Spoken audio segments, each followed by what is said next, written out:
I got my first German Shepherd back in 1975. She was all German lines, German show lines. Very nice temperament dog, but unfortunately she had bad hips. The ears never stood. And by the age of a year and a half, we had to put her to sleep. Originally, from that dog, my second one, who died last year, who made it to the age of 14, we put a Schutzhund 1 on her over 10 years ago, 12 years ago. She was the foundation for my first German Shepherds as far as breeding stock goes. Since then, I've now imported several dozen dogs and used maybe 4 or 5 of the better ones for breeding purposes. We've now put together a breeding program where we have on the ground 3 to 4 generations of our own dogs now, out of German lines.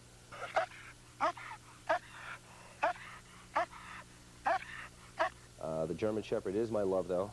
We deal primarily only with the German lines because of the working temperament that's involved with them. They have strong nerves, good physical ability, the ability to discriminate between when they should and when they shouldn't be aggressive.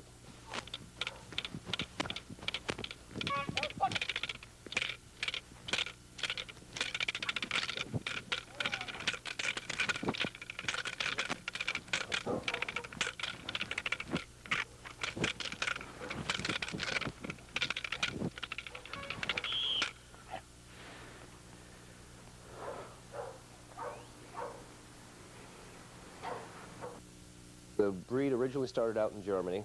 The man who was credited with the starting of this breed was Max von Steffen. In the late 1800s, he put together the criteria for a dog, not so concerned with the physical looks of the dog, but more important was the dog's working ability. He was concerned with the dog's ability for training, for obedience, and primarily for the dog's protective instincts to discriminate between when he should be using these behaviors and when he shouldn't. Not very long after the origination of this breed in Germany, it was found to be imported into this country by people that were looking for exotic or different breeds at that time.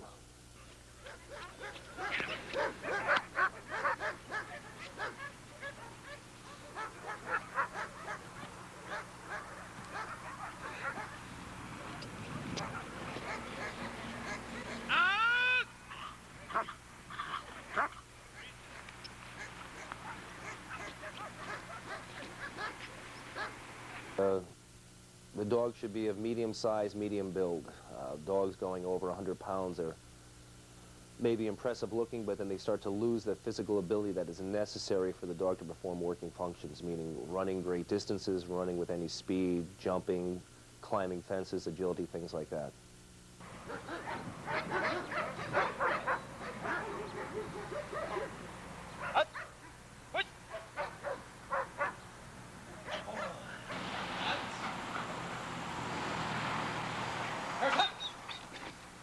Good boy, go get it. All right.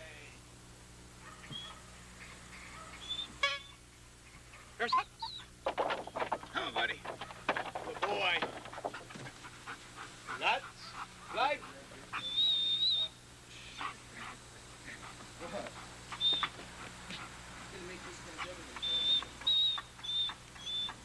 Now spring it.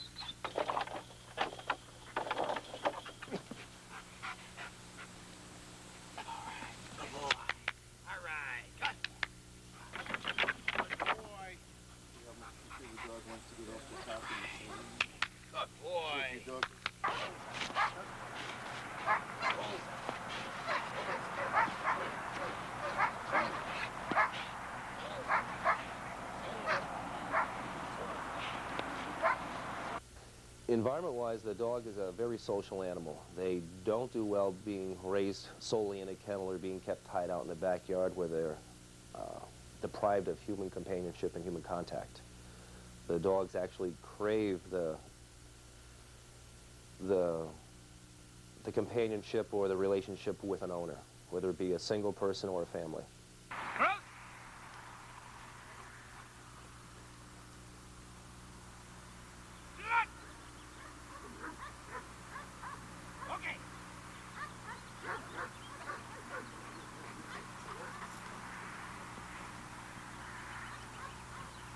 I would consider the German Shepherd a low-maintenance breed. Compared to most dogs which need regular grooming or clipping and trimming, the German Shepherd, he sheds every year in the spring with the occasional brushing, and without very much bathing, the dog is kept very clean as far as, you know, being a house dog or a companion dog. Some of the inherent health problems of the German Shepherd. Hip dysplasia might be considered one of the biggest problems with the breed. As a general rule, though, if you're using dogs that are OFA certified or A-stamped in Germany, where the hips are considered to be suitable for breeding, you greatly reduce the chances of having this problem. I personally right now bred probably 25, close to 30 litters, and out of that many litters, I've maybe only had 2, possibly 3 dogs that were considered dysplastic that had to be put down because of bad hips.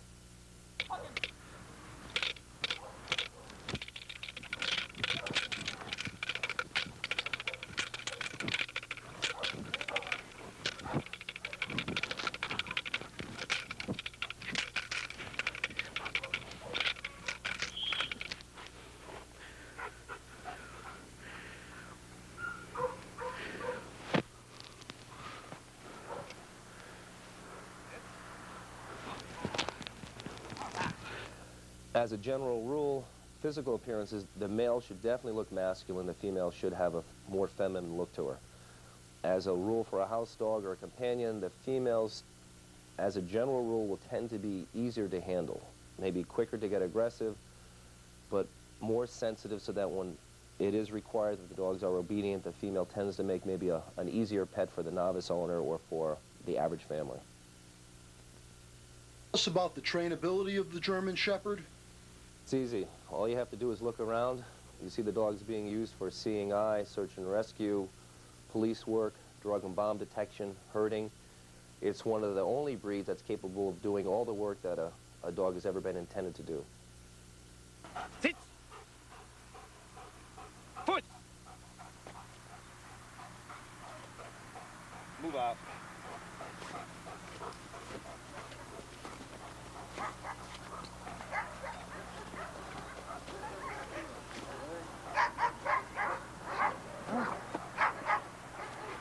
Halt! Step back! Look!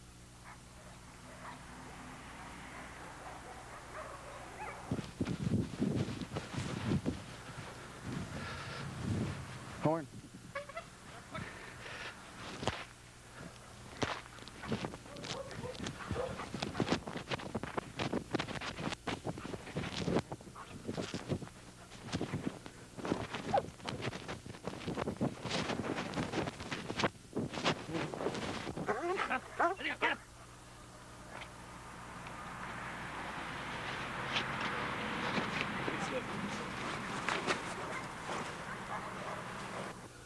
All you need to do is turn on your TV set to watch cops or open up a newspaper. You're constantly reading articles about German Shepherds out there, tracking down armed felons, rescuing lost children, detaining planes or boats that are carrying illegal loads of drugs of many different types.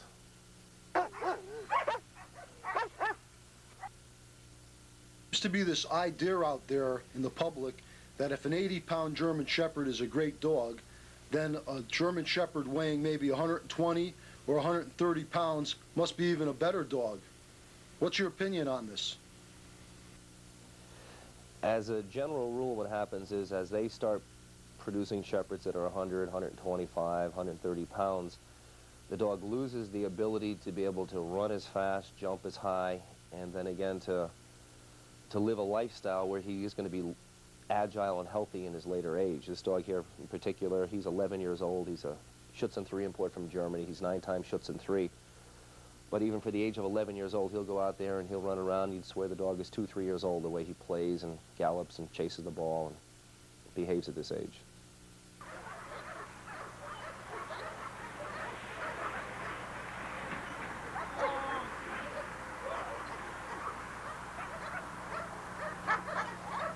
Hier! Hold on!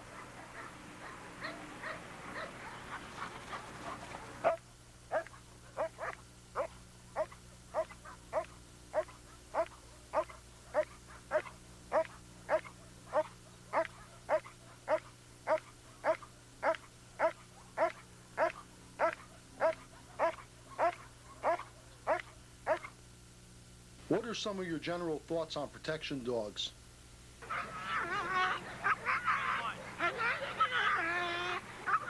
One of the fallacies that most people tend to have about protection dogs is that if the dog is aggressive, they have this concept of what we would call a junkyard dog. The dog is just vicious and unpredictable.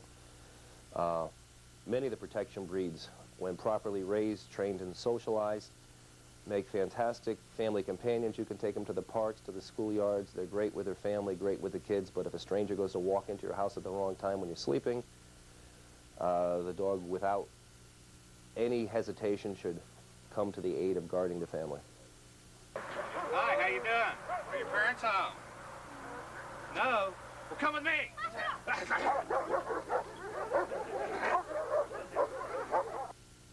Hey, how's it going, buddy? What's happening? All right, not too much. How about you? Huh? Who's this? This is Eros. He looks like a nice dog. He's a friendly dog. He looks like a nice dog. Yeah, good boy. Good boy. All right. Good boy. Eros, house, here. Here. Good boy.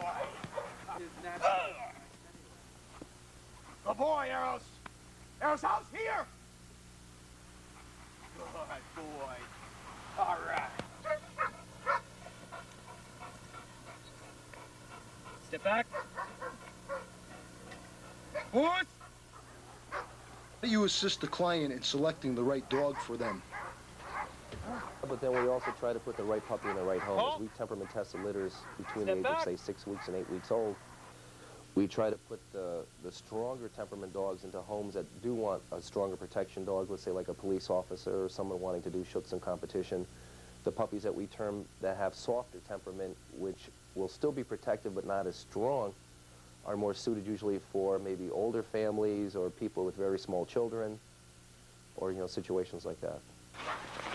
Do you require of a buyer who wishes to purchase a dog from you? The two criteria that we have before we sell a puppy to someone is, one, that they're a homeowner. I don't want to sell a puppy to someone living in an apartment that's going to end up moving to someplace else where they're not going to be able to keep the dog, and now the dog is either abandoned or given away. The second thing, too, that we do require is that for a person to purchase one of our dogs, they do need to use a crate for housebreaking and confinement. A lot of people have the idea that this confinement is cruel or some type of torture to them. The dog was originally a cave or den-dwelling animal, so he's very content to be kept in a crate or a small area when he's sleeping and when there's nobody at home.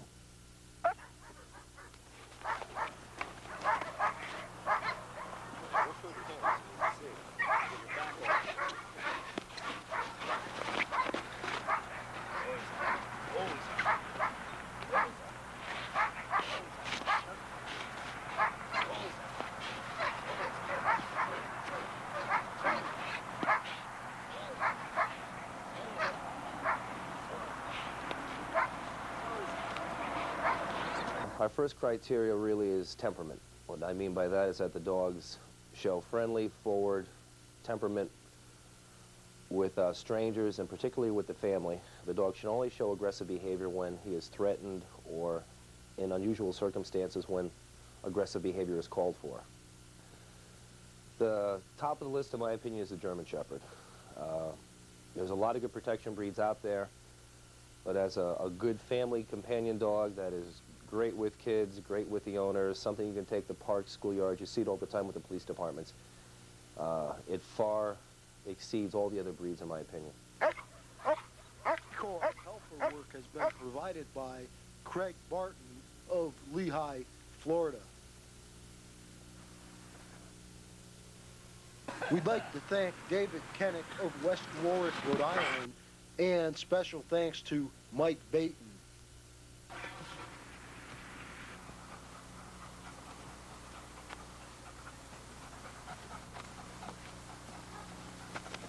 Good boy. Good. There's house.